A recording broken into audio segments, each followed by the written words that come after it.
दोस्तों आज के इस वीडियो में हम रेलवे ग्रुप डी का प्रीवियस ईयर साइंस क्वेश्चन बताने वाले हैं, वो भी आंसर के साथ, ठीक ना। और इसी तरह के महत्वपूर्ण प्रश्न को पढ़ने के लिए हमारे channel study with mister Shiva को जरूर सब्सक्राइब कीजिएगा। दोस्तों इस चैनल पर हम 10वीं 12वीं यहाँ की कॉम्पिटिटिव और धार्मिक प्रश्न भी बताते हैं, ठीक ना। इसलिए इस चैनल को जरूर सब्सक्राइब कीजिए। अगर वीडियो अच्छा लगेगा तो वीडियो को जरूर लाइक कीजिएगा और अपने दोस्तों के पास जरूर शेयर कीजिएगा। दोस्तों तो चलिए प्रश्न की ओर चलते हैं। यहाँ पर जो हमारा पहला प्रश्न है दोस्तों वो है कि ध्वनि की गति, ठीक ना। हमारा पहला प्रश्न है वो भी फिजिक्स से है, ठीक ना। फिजिक्स केमिस्ट्री बायोलॉजी तीनों को बताएंगे। तो यहाँ पर पहले नंबर पर आता है फिजिक्स। तो चलिए यहाँ पर देख लेते हैं। पहला प्रश्न हमारा है कि ध्वनि की गति सबसे अधिक किसमें होती है। तो दोस्तों प्रकाश की गति सबसे अधिक निर्वात में होती है, लेकिन ध्वनि की बात आती है तो जितना ज़्यादा ठोस पदार्थ होगा उसमें ध्वनि की गति सबसे ज़्यादा होगी। तो दोस्तों यहाँ पर ध्वनि की गति जो सबसे अधिक होती है वो ठोस पदार्थ में होती है। ऑप्शन नंबर पहला इसका सही जवाब हो जाएगा। चलिए नेक्स्ट प्रश्न देखते हैं। नेक्स्ट जो हमारा प्रश्न है दोस्तों कि न्यूटन के गति के नियमों का संख्या कितना है, ठीक ना। न्यूटन के गति के जो नियम है वो कितने हैं वही हमें बताना है। तो ऑप्शन नंबर ए है 1, ऑप्शन दूसरा है 2, ऑप्शन तीसरा है 3, ऑप्शन चौथा है 4। तो दोस्तों न्यूटन के गति के 3 नियम थे, ठीक ना। कितने नियम थे? और न्यूटन की गति के नियम 3 नियम थे। तो ऑप्शन नंबर तीसरा इसका सही जवाब हो जाएगा। चलिए नेक्स्ट प्रश्न देखते हैं। नेक्स्ट हमारा प्रश्न है बिजली के बल्ब में उपयोग किया जाने वाला फिलामेंट किससे बना होता है, ठीक ना। बिजली के बल्ब में जो उपयोग किए जाने वाला फिलामेंट होता है वो किससे बना होता है? तो टंगस्टन से बना होता है, ठीक ना। किससे? टंगस्टन से। ऑप्शन नंबर पहला इसका सही जवाब हो जाएगा। चलिए नेक्स्ट प्रश्न देखते हैं। नेक्स्ट जो हमारा प्रश्न है कि द्रव का घनत्व मापने का उपकरण क्या कहलाता है। द्रव का घनत्व मापने का जो उपकरण होता है उसे हम क्या कहते हैं? तो इसका सही जवाब हो जाएगा हाइड्रोमीटर, ठीक ना। क्या हो जाएगा? हाइड्रोमीटर। दोस्तों अगर ये पीडीएफ आप पाना चाहते हैं तो हमारे व्हाट्सएप ग्रुप से जरूर जुड़िएगा और उसका लिंक इसी चैनल के अबाउट सेक्शन में मिल जाएगा, ठीक ना। तो आप लोग इसका पीडीएफ पाना चाहते हैं तो व्हाट्सएप ग्रुप में जुड़ जाइए, ठीक। आंसर के साथ यह पीडीएफ है, ठीक ना। देखिए यहाँ पर आंसर भी दिया हुआ है, इसलिए आंसर के साथ आपको मिलेगा। इसी तरह के महत्वपूर्ण पीडीएफ बहुत सारा उसमें दिया जाता है, ठीक ना। तो चलिए नेक्स्ट प्रश्न देख लेते हैं। नेक्स्ट हमारा प्रश्न है कि वोल्ट मीटर का उपयोग किसे मापने के लिए किया जाता है, ठीक ना। वोल्ट मीटर का जो उपयोग होता है वो किसे मापने के लिए किया जाता है? तो ऑप्शन ए है करंट, ऑप्शन बी है वोल्टेज, ऑप्शन सी है प्रतिरोध, ऑप्शन डी है शक्ति। दोस्तों यहाँ पर ऑप्शन 1, 2, 3, 4 में दिया, लेकिन हम इसको ए बी सी डी में पढ़ेंगे, ठीक ना, क्योंकि वही हमें अच्छा लगता है, ठीक।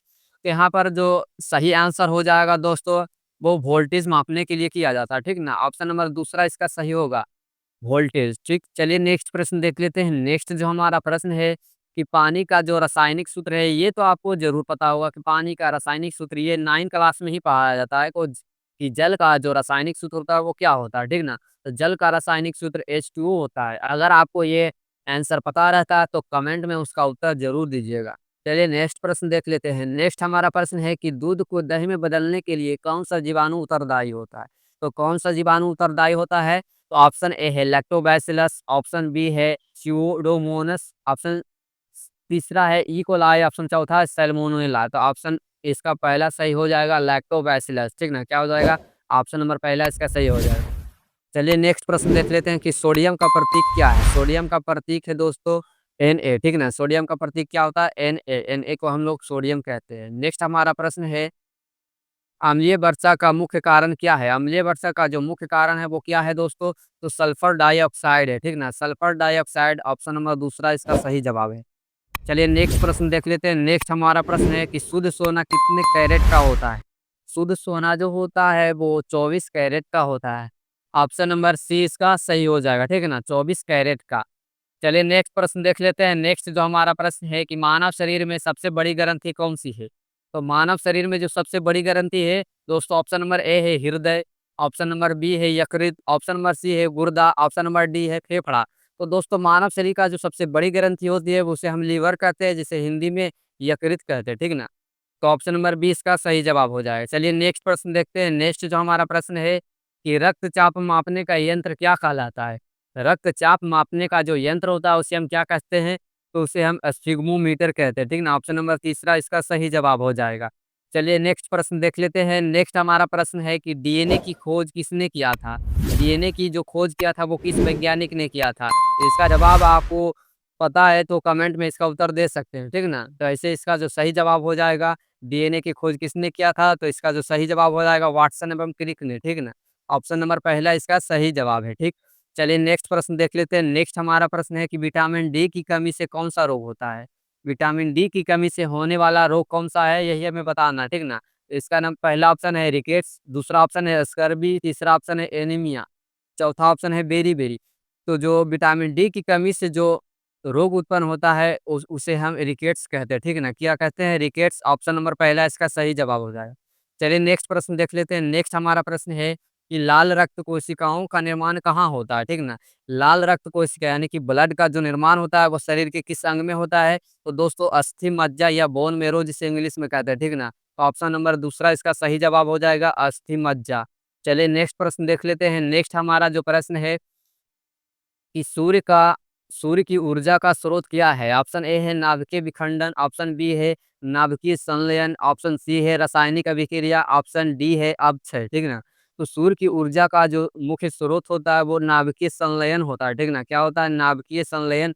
ऑप्शन नंबर दूसरा इसका करेक्ट आंसर हो जाएगा। चलिए नेक्स्ट प्रश्न देख लेते हैं। नेक्स्ट जो हमारा प्रश्न है दोस्तों वो है कि पृथ्वी पर जीवन के लिए सबसे महत्वपूर्ण गैस कौन-सी है? ठीक है ना? पृथ्वी पर जो जीवन के लिए सबसे महत्वपूर्ण गैस है, वो कौन-सा है? तो ऑप्शन ए इसका है नाइट्रोजन, ऑप्शन बी है ऑक्सीजन, ऑप्शन सी है हाइड्रोजन, ऑप्शन डी है कार्बन डाइऑक्साइड। अगर आपको इसका उत्तर पता है तो कमेंट में इसका उत्तर ज़रूर दीजिए। तो इसका जो सही आंसर हो जाएगा दोस्तों वो ऑक्सीजन, ठीक ना? ऑक्सीजन रहेगा तभी जीवन संभव है, अन्यथा नहीं संभव है, ठीक ना? तो चलिए नेक्स्ट प्रश्न देख लेते हैं। नेक्स्ट हमारा प्रश्न है कि ओज़ोन परत मुख्यतः किस गैस से बनी होती है? ठीक है ना? ओज़ोन परत होता है वो मुख्यतः किस गैस से बनी होती है? तो ऑप्शन ए है ऑक्सीजन, ठीक है ना? O2, ऑप्शन बी है O3, ऑप्शन सी है जो CO2, ऑप्शन डी जो है वो NO2, ठीक है ना? तो ओज़ोन परत जो होती है दोस्तों वो मुख्यतः किस गैस से बनी होती है? तो O3, ठीक है ना? O3 यानी कि ऑक्सीजन के 3 अणु उसमें मौजूद होता है, ठीक है ना? कितना अणु मौजूद होता है? ऑक्सीजन की 3 अणु, तो O3 यहाँ पर करेक्ट आंसर हो जाएगा। चलिए नेक्स्ट प्रश्न देख लेते हैं। नेक्स्ट हमारा प्रश्न है कि कोशिका का अध्ययन क्या कहलाता है? ठीक है ना? कोशिका का जो अध्ययन क्या कहलाता है? कोशिका का जो अध्ययन होता है उसे हम क्या कहते हैं? तो कोशिका विज्ञान कहते हैं, जिसे इंग्लिश में हम लोग साइटोलॉजी कहते हैं, ठीक है ना? क्या कहते हैं? साइटोलॉजी। ऑप्शन नंबर 20 का यानी कि दूसरा इसका सही जवाब हो जाएगा। चलिए नेक्स्ट प्रश्न देख लेते हैं। नेक्स्ट जो हमारा प्रश्न है दोस्तों, प्रकाश वर्ष का उपयोग किसे मापने के लिए किया जाता है? ठीक है ना? प्रकाश वर्ष का उपयोग किसे मापने के लिए किया जाता है? तो ऑप्शन नंबर ए इसका है समय, ऑप्शन नंबर बी इसका है दूरी है, ठीक है ना? ऑप्शन नंबर सी इसका है द्रव्यमान, ऑप्शन नंबर डी जो इसका है वो गति है, ठीक है ना? तो प्रकाश वर्ष का उपयोग दोस्तों दूरी मापने के लिए किया जाता है, ठीक है ना? किसे मापने के लिए? दूरी मापने के लिए। जैसे पृथ्वी से लेके सूर्य के बीच की जो दूरी होता है वो प्रकाश वर्ष में मापा जाता है, ठीक है ना? तो ऑप्शन नंबर बी इसका करेक्ट आंसर हो जाएगा। तो दोस्तों आपको वीडियो पसंद आया होगा तो वीडियो को लाइक कीजिए, और चैनल पर नए हैं तो आप लोग चैनल को ज़रूर सब्सक्राइब कीजिएगा, और अपने दोस्तों के पास ज़रूर शेयर कीजिए ताकि उसको भी पढ़ाई में, परीक्षा में तैयारी करने में बहुत ही आसानी हो। तो ठीक है ना? तो चलिए इस क्लास को यहीं पर एंड करते हैं। हमारे क्लास में 20 प्रश्न हो चुका है, और आगे के प्रश्न पढ़ने के लिए आगे के क्लास में बताएँगे।